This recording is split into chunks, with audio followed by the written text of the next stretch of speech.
Hi, welcome to the Power Wheelchair Comparison, where we are going to check out the top power wheelchairs on the market today.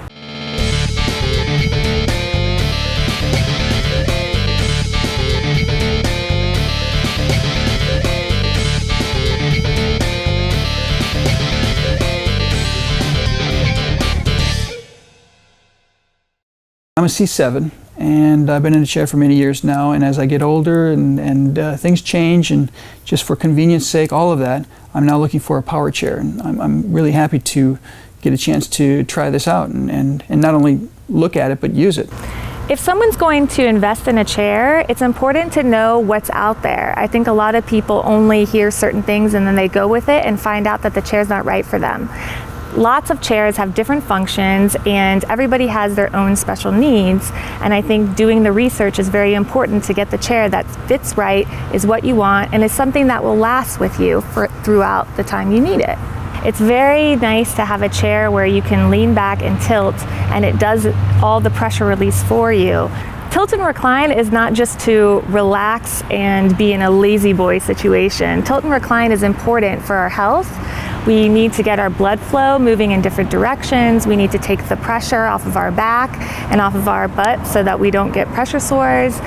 I have a rod all through my back, and within 5 hours of when I wake up and sit on my chair, I start having back aches. So this is a really nice option because it allows me to relieve pressure from my lower back and also from my bottom. It feels good to take the pressure off of our back. We sit all the time, so it feels very good to get, it's almost like a standing position for us in the sense that it takes all the pressure off of our backs. Tilt is when the whole seat goes back, and recline is when just the backrest moves independently of the seat. The first innovation that was kind of on the scene for being able to provide pressure relief for someone, say, that has a spinal cord injury, that like a high quad, that can't do the pressure relief for themselves, was actually the recline function. And that's when the seat back on the wheelchair actually reclines back to 180 degrees.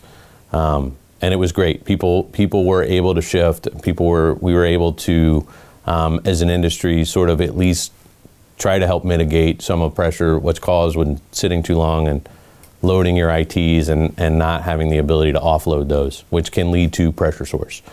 So recline was kind of the first stab at that. Unfortunately, with recline, you created what was called shear. So as the back went back, there was shear that was created, and that actually led to a lot of times shear and could develop a wound sort of over the sacrum. So and then when you came back up, it was hard to reposition yourself. You needed someone there to sort of help you reposition if you couldn't do it on your own.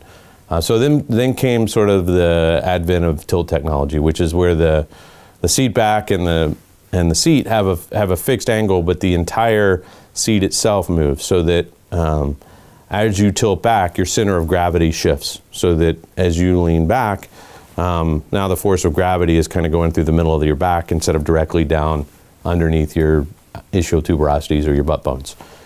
So that was great. People had the ability to do a weight shift, and they didn't need someone to help reposition them. And they did not have to deal with having to be repositioned when they came back up. And then recently, people have really sort of gone full circle to doing a combination of things, tilt and recline, because there's benefits that can come out of both systems that you don't necessarily just get with one or the other. So, the ability, if you've got a tilt and recline, the ability to recline if you do, for instance, self-catheterization is great, because it can really open up the hips, hip angle and all that, so that you're able to do that. The ability to transfer someone in and out of the chair, if you're able to lay that chair completely open, becomes much better. There's been a ton of studies that talk about when you're able to open the back angle a little bit, how swallowing improves, how the ability for speech improves as your lung capacity opens up, your vocal capacity opens up, and people are better able to hear you. You're able to swallow easier, you're able to take deeper breaths. I really think that if you're pregnant or you're considering having a child and you use a wheelchair, I really would advise anyone to purchase a chair like this one, just for the options that it has. The tilting really does relieve pressure from your stomach when you need it.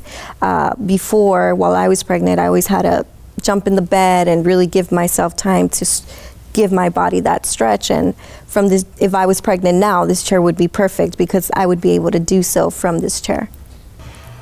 I do get swollen feet often, and usually I would have to transfer out and put my feet up in the air with pillows, but with this chair I'm able to do it from my chair, so that's really nice and convenient for me.